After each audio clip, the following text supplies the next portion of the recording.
Muchas gracias, Padre Antonio Maroño, por sus palabras, por su presencia y también por el trabajo de la editorial para dar cauce a la reflexión teológica de nuestro hermano Jesús Espeja. Pasamos ahora a dos intervenciones de personas también expertas. Don Vicente no solo nos acompaña como obispo y presidente de la Comisión Episcopal para la Vida Consagrada, también como experto en teología moral, donde se licenció y estudió en Roma, en la Gregoriana, y también en filosofía en el Angélico, en la Universidad de los Dominicos en Roma. A él le hemos pedido esta primera intervención y también con su cariño paternal y fraterno y también con su competencia teológica, pues escuchamos con atención sus comentarios.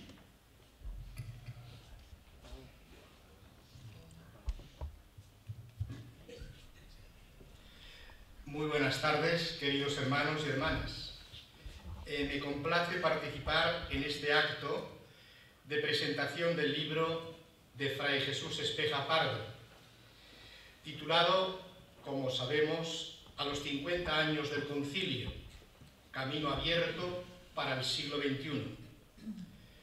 En este acto intervienen también el padre Javier Carballo, prior provincial de España de los Dominicos, el padre superior provincial de la Sociedad de San Pablo, el padre Antonio Maroño, a quien acabamos de escuchar con sumo gusto, Fray Jesús Díaz Sariego, regente de estudios y profesor de teología en la Facultad de San Esteban de Salamanca, y por supuesto nuestro querido autor, Fray Jesús Espeja.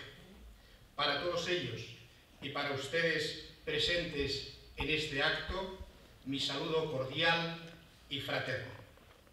Agradezco de todo corazón al padre Javier Carballo la amable invitación que me ha hecho para dirigir unas palabras en este acto familiar y entrañable. He acogido con agrado la invitación por el aprecio y admiración que tengo a la Orden de Predicadores, fundada por Santo Domingo de Guzmán, que fue canónigo de la Catedral de Osma, mi diócesis de origen, en cuyo seminario estudié y tiene el nombre de Santo Domingo de Guzmán, diócesis de la que he sido también obispo. Lo hago también en mi condición de obispo de Santander y presidente de la Comisión Episcopal para la Vida Consagrada, para animar y alentar esta parcela escogida del pueblo de Dios, que es la vida religiosa, con la multitud de carismas que el Espíritu ha suscitado, suscita y sigue suscitando en el seno de su Iglesia. Mi presencia aquí esta tarde es para honrar, con justicia y gratitud, al Padre Jesús Espeja Pardo, al que le he conocido por sus escritos en libros y artículos de revista de teología, y estoy presente también para agradecerle de corazón su servicio a la Iglesia. Con él tuve recientemente un breve encuentro muy agradable en la sede de la Conferencia Episcopal Española en Madrid. Le acompañaba el padre prior, padre Javier Carballo. En dicho encuentro pude percibir su carisma de fraile dominico, entregado al estudio, su lucidez intelectual, a pesar de su edad, está pues en una edad de lucidez y de sabiduría, su amor a la Iglesia y su pasión por el hombre, la causa del hombre y la justicia en el mundo, especialmente con los más pobres y con las víctimas. El padre Jesús Espeja, sabemos, nació en Espinosa de Cervera, provincia de Burgos, perteneciente entonces a la sede osomense. Es doctor y maestro en teología, estudió en Salamanca, Roma y Jerusalén. Desde el año 1960 ha sido profesor de teología en la Facultad de San Esteban de Salamanca y ha dictado cursos en centros españoles y de Hispanoamérica, Chile, Guatemala, República Dominicana y Cuba. El libro que se presenta esta tarde, editado bellamente y de forma clara por la editorial San Pablo, en su colección Frontera, surge en el contexto del 50º aniversario de la apertura del Concilio Vaticano II, cuyos textos, según palabras del beato Juan Pablo II, no pierden su valor ni su esplendor. Es necesario leerlos de manera apropiada y que sean conocidos y asimilados como textos cualificados y normativos del magisterio dentro de la tradición de la Iglesia. Y continuaba el beato Juan Pablo II: siento más que nunca el deber de indicar el concilio como la gran gracia de la que la Iglesia se ha beneficiado en el siglo XX. Con el concilio, acababa el Papa, se nos ha ofrecido una brújula segura para orientarnos en el camino del siglo que comienza. Son palabras de la Carta Apostólica Novo Millennio Ineunt. Asimismo, el libro se publica ante el Año de la Fe, convocado por el Papa Benedicto XVI, para conmemorar precisamente los 50 años de la apertura del Gran Concilio Vaticano II, y en el horizonte del Sínodo de los Obispos, en el mes de octubre de este año 2012, sobre el tema la nueva evangelización para la transmisión de la fe cristiana. El padre Espeja es uno de los pocos teólogos testigo directo del Concilio Vaticano II y promotor de la renovación eclesial del posconcilio. Él mismo nos dice en la presentación de su libro: cuando se convocó el Concilio Vaticano II, el 25 de diciembre de 1961, iniciaba mi carrera docente como profesor de teología en la Facultad de San Esteban de Salamanca. Pude seguir muy de cerca el dinamismo de la preparación y primeras sesiones, no solo colaborando en estudios y publicaciones sobre temas conciliares, también por contacto directo con buenos teólogos que participaron y por la confianza que me dispensó el entonces obispo de Salamanca, Fray Francisco Barbado Viejo. Esto dice el padre Espeja en la página 5. La intencionalidad del libro, la hemos escuchado también en la presentación del PowerPoint, está declarada por el propio autor. No pretendo ofrecer una nueva investigación sobre la génesis de los documentos conciliares, analizando los debates que hubo en el aula conciliar hasta llegar a la redacción definitiva de cada texto. Hay ya muchas publicaciones, algunas muy logradas, cuyas aportaciones han sido imprescindibles en la elaboración de este libro. Sin embargo, su objetivo prioritario no es engrosar el número de esas investigaciones, sino, y hemos visto las frases plasmadas en la pantalla, desbrozar el camino del porvenir, acogiendo y ampliando algunas vertientes sugeridas por el concilio. Y acababa: digo algunas, para evitar cualquier pretensión de exhaustividad y aceptando que la selección tiene mucho de subjetivo y, por tanto, de discutible. Como por otra parte, deseo que lo escrito aquí sea de fácil acceso para el mayor número posible de personas, trataré de redactar con claridad, aligerando el texto de referencias bibliográficas. Son las palabras del propio autor. El libro se sitúa, creo yo, en la llamada hermenéutica de la Reforma, según la expresión del Papa Benedicto XVI en el célebre discurso a la Curia Romana el 22 de diciembre del año 2005, al poco tiempo de ser elegido para la sede de Pedro. El Papa denunciaba la situación conflictiva en el interior de la Iglesia posconciliar y decía, son palabras del Santo Padre: nadie puede negar que en vastas partes de la Iglesia la recepción del concilio se ha realizado de un modo más bien difícil. Todo depende de la recta interpretación del concilio, como diríamos hoy, de su correcta hermenéutica, de la correcta clase de lectura y aplicación. Y hace el Papa la distinción célebre entre hermenéutica de discontinuidad y de la ruptura y hermenéutica de la reforma, que es renovación en continuidad del único sujeto Iglesia que el Señor nos ha dado, sujeto que crece en el tiempo y se desarrolla sin dejar de ser él mismo, el único pueblo de Dios en camino. Hasta aquí la cita de Benedicto XVI. No me refiero en esta breve intervención a la estructura y claves del libro, de las que sin duda nos hablará el profesor Padre Jesús Díaz Salier. Solo destacaré algunos grandes temas como subrayados que atraviesan todo el libro y que son como variaciones sobre la misma sinfonía de los textos y de las aportaciones del Concilio Vaticano II.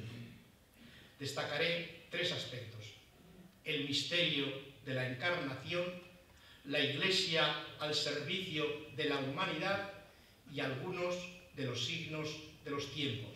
Y entre ellos subrayaré la legítima autonomía de la realidad secular y la libertad y la renovación de la moral.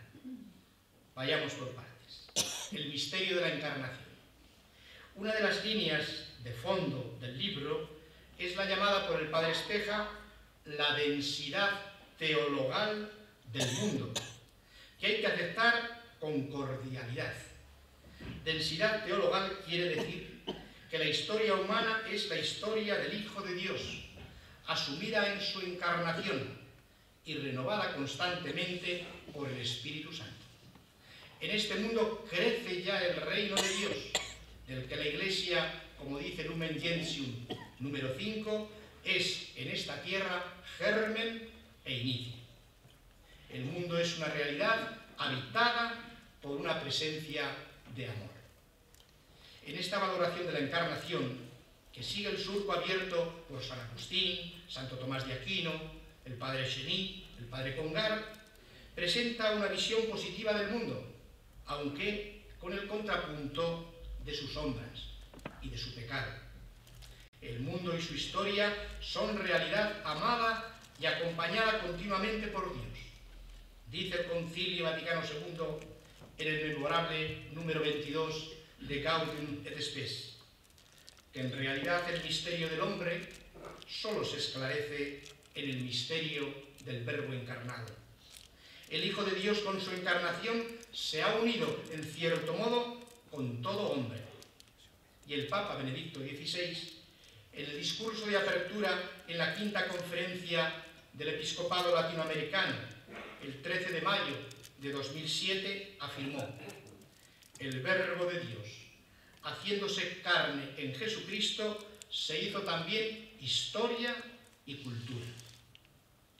Pablo VI ya dejó constancia de esta visión positiva de la Iglesia sobre el mundo. Su postura ha sido muy a conciencia optimista, decía el Papa. Una corriente de afecto y de admiración se ha volcado del concilio hacia el mundo moderno. Ha recobrado los errores, sí, porque lo exige no menos la caridad que la verdad, pero para las personas solo hay invitación, respeto y amor. El concilio ha enviado al mundo contemporáneo, en lugar de deprimentes diagnósticos, remedios alentadores. En vez de funestos presagios, mensajes de esperanza.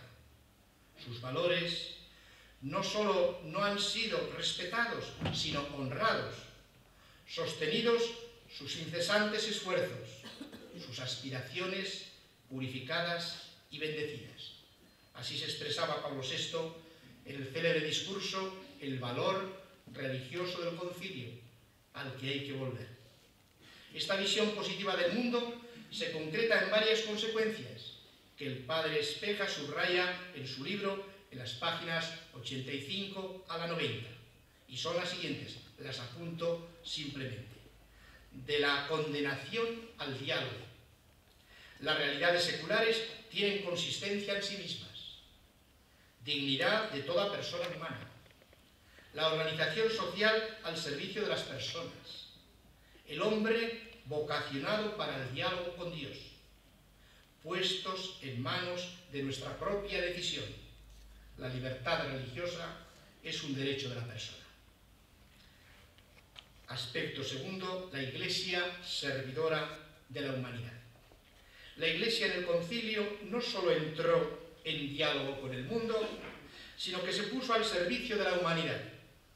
El concilio no puede dar prueba mayor de solidaridad, respeto y amor a toda la familia humana que la de dialogar con ella acerca de todos estos problemas, aclarárselos a la luz del Evangelio y poner a disposición del género humano el poder salvador que la Iglesia, conducida por el Espíritu Santo, ha recibido de su fundador.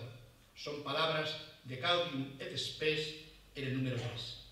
Según el Papa Pablo VI, en el concilio hemos aprendido a amar más y servir mejor. La Iglesia ha orientado su riqueza doctrinal en una dirección: servir al hombre en todas sus condiciones, en todas sus debilidades, en todas sus necesidades. La Iglesia se ha declarado casi, qué expresión tan feliz, la sirvienta de la humanidad. Y tema tercero, signos del mundo moderno. Hay algunos signos que percibió el concilio hace 50 años y que de algún modo permanecen hoy, aunque con una nueva versión en la sociedad moderna. Nos separan 50 años, tejida en una cultura fragmentaria donde se han dado cambios muy acelerados y profundos. Y quiero destacar, porque así lo subraya también el autor en el libro, dos de estos signos: la autonomía de la realidad secular y la libertad junto con la renovación de la moral. Autonomía de la realidad secular. El Vaticano II leyó esta característica de la fe cristiana y vislumbró un signo del espíritu. La consistencia del mundo en sí mismo es una conquista de la cultura moderna y tiene sus valores y riesgos. Ello supone para la Iglesia exigencia de cambio y oportunidad para entender su misión y su presencia en el mundo moderno. Pablo VI calificó la relación de la Iglesia conciliar respecto al mundo moderno como de una inmensa simpatía. La entera familia humana, con el conjunto de realidades entre las que vive, continuamente está viniendo de Dios, realidad originante que a todo y a todos da vida y sostiene. La novedad inaudita del cristianismo es la encarnación, como el sí definitivo por parte de Dios a la humanidad y a la creación, su presencia salvadora en nuestra historia, dice el Padre Espeja en las páginas 204 y 205. Aunque todavía sigue bajo la esclavitud del pecado, esa gozosa novedad abre para este mundo una puerta de liberación que nunca se cerrará. Con los ojos de esa fe cristiana, el concilio mira y se vuelve hacia el mundo moderno. Una simpatía inmensa lo ha penetrado todo. Una mirada con entrañas de misericordia, pues la misma Iglesia se considera parte de esta humanidad herida y redimida. La parábola del buen samaritano ha sido la pauta y la espiritualidad del concilio. Un camino evangélico que hoy debemos seguir rotulando. Son palabras también de Fray Espeja.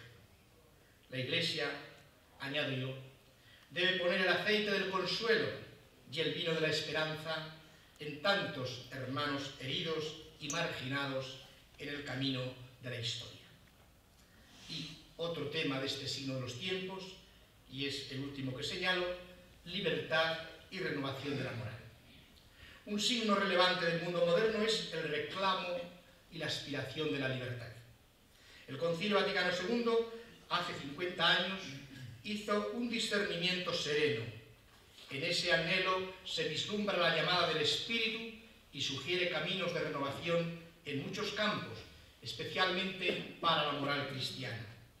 Los padres conciliares no aceptaron el esquema presentado sobre la teología moral porque reproducía el modelo más generalizado en los siglos de la Contrarreforma, es decir, una moral que de algún modo sacralizaba normas y cumplimientos y se preocupaba poco de la experiencia, de la libertad y de la felicidad de la persona.